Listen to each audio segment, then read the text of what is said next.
कायदे आजम के बारे में लोग क्या नहीं जानते हैं।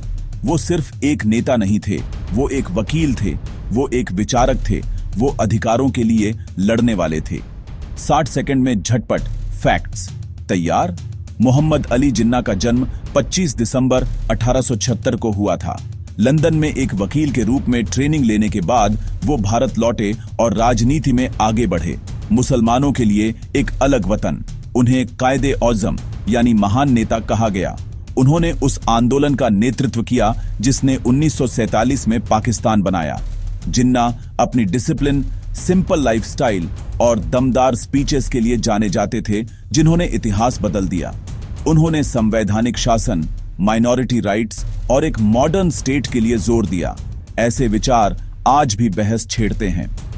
पाकिस्तान के जन्म के 1 साल से भी कम समय बाद उनका निधन हो गया, लेकिन उनकी लेगेसी बहुत बड़ी। तो हर 25 दिसंबर को लोग उनके विजन, उनके संकल्प और हां, उनके जन्मदिन के सेलिब्रेशंस को याद करते हैं। क्विक रैप: 80 और 70s में जन्म, वकील से नेता बने, एक राष्ट्र के जनक। और तेज हिस्ट्री बाइट्स के लिए फॉलो करें और एक कमेंट ड्रॉप करें, आपको सबसे ज्यादा क्या सरप्राइज किया।